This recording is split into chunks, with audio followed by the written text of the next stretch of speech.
Good day, everyone. So, this presentation is about the right to fair workload and protections in hospitality. So, our tagline is balance work and better service. So, our introductions is in the hospitality industry, employers often experience long worker hours, especially during peak season. Many workers are required to work overtime without enough rest, which can lead to stress, fatigue, and poor performance. So this right is purposed to ensure that employees are given a fair workload and proper rest times to maintain their health and deliver quality service. So in hospitality industry, so employees often work very long hours, especially during business or peak season when there are many guests. Because of this, some workers are asked to do overtime work but may not get enough rest. So this can cause stress, tiredness, and lower quality of work. So this purpose right is important because it aims to give employees a fair workload and proper rest period. So by doing this, workers can stay healthy, reduce stress, and perform their job better. As a result, guests also receive better and more quality service. So next is descriptions of the right. So these rights ensure the hospitality workers are protected from excessive workload and are given sufficient rest period. So kini nga right is nagpasabot nga ang hospitality workers is protektado sa sobrang nga pagtrabaho o paghatag sila og sakto nga pahuway. So this help them to stay healthy and perform their job well. So what the right is? So a policy that guarantees employees have balanced workload and mandatory rest period. So kini kay policy nga ang makuan sila o guarantees nga balance ang workload sa empleyado ug naa sila kanang mga mandatory rest period. Then how it's work. So employers must follow the schedule, working hours, provide breaks and limit overtime. So, ang mga employers, so kinahanglan mosulod sa sakto nga working schedule o maghatag og breaks og limited nga overtime sa employees. Then, what is covered?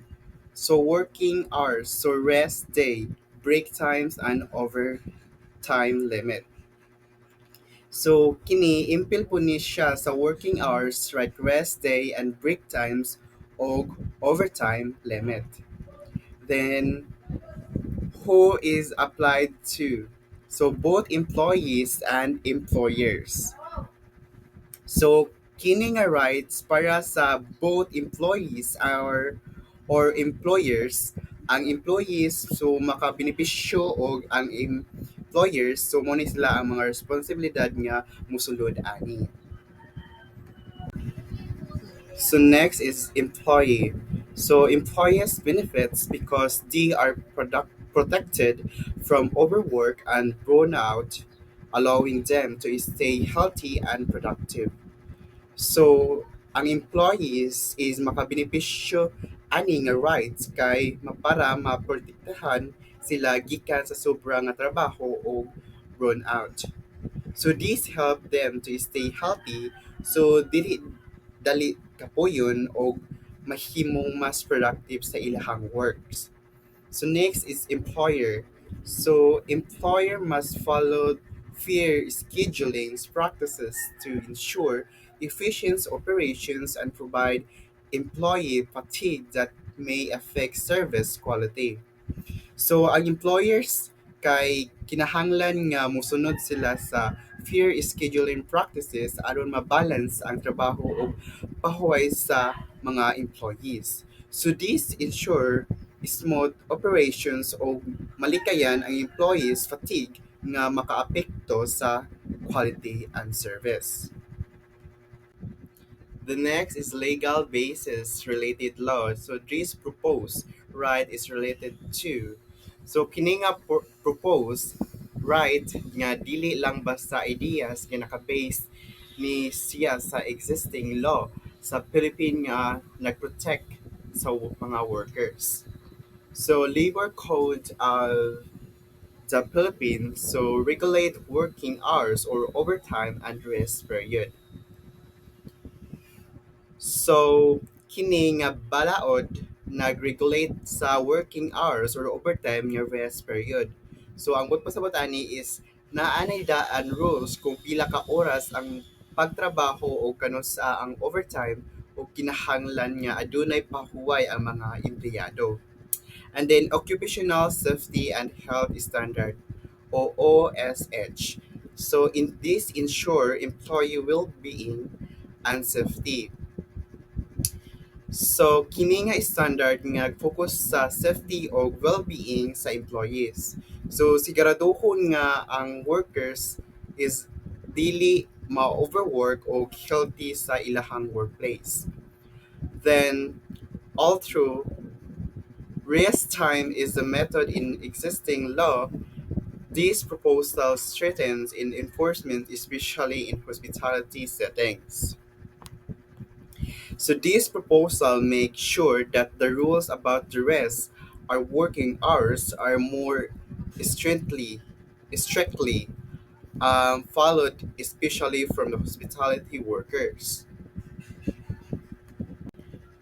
So scope and limitations so applies to all hospitality establishments such as hotel, restaurants, and resort.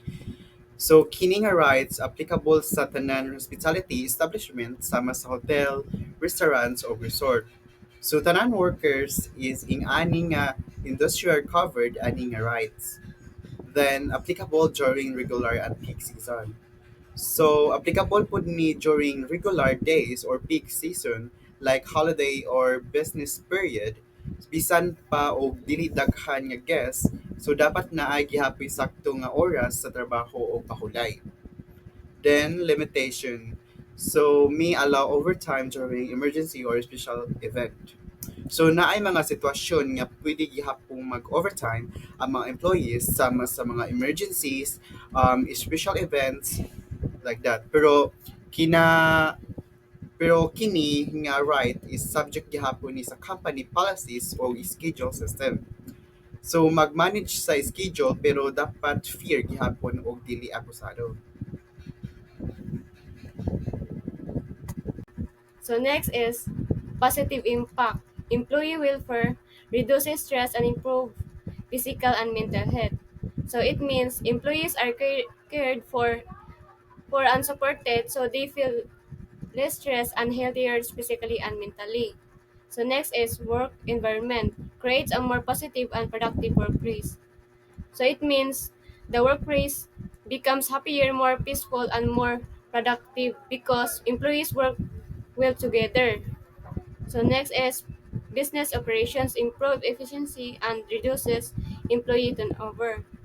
So it means the company works more efficiently and for employees leave their jobs. So the next is guest satisfaction. Well-rested employees provide better and more friendly service.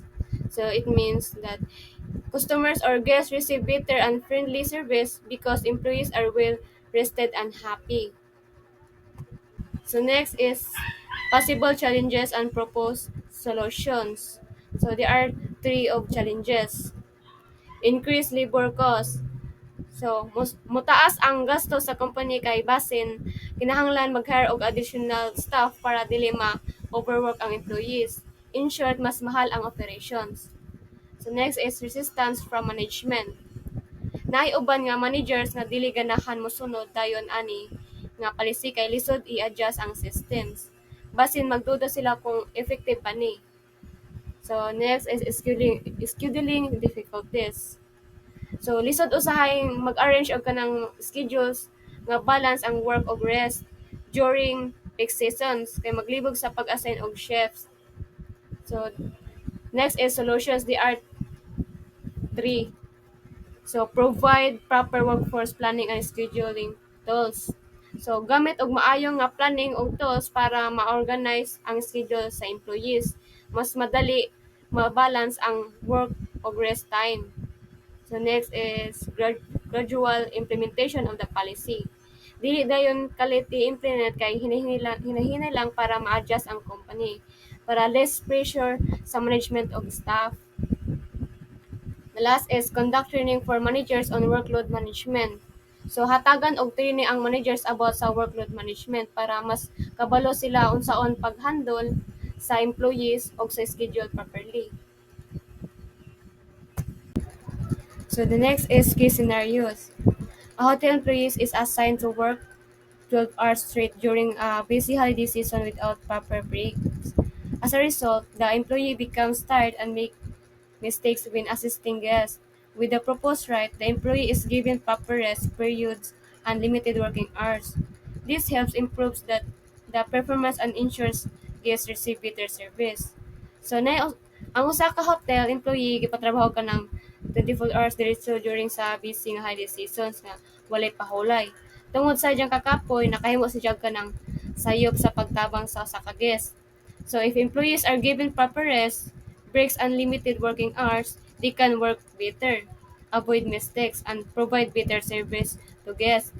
So it shows that giving employees enough rest is important for both workers and customers.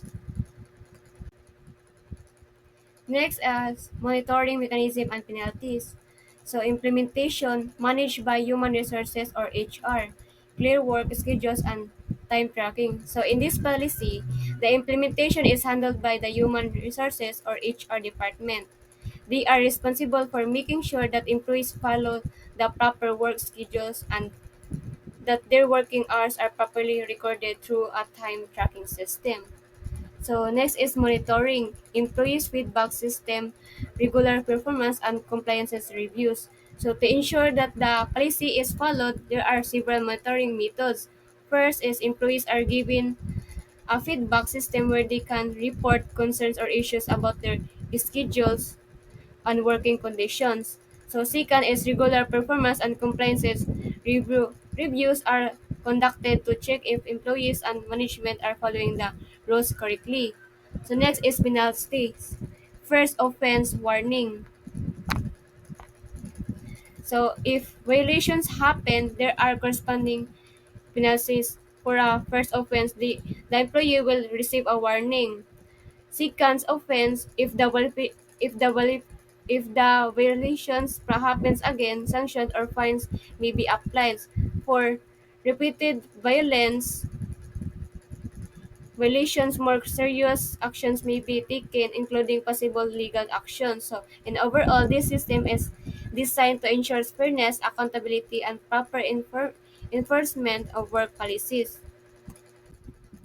So in our group reflections, realize that both employees and employers have important roles in maintaining a fair workplace because employees need protection to stay healthy, while employers must ensure proper management and fair working conditions.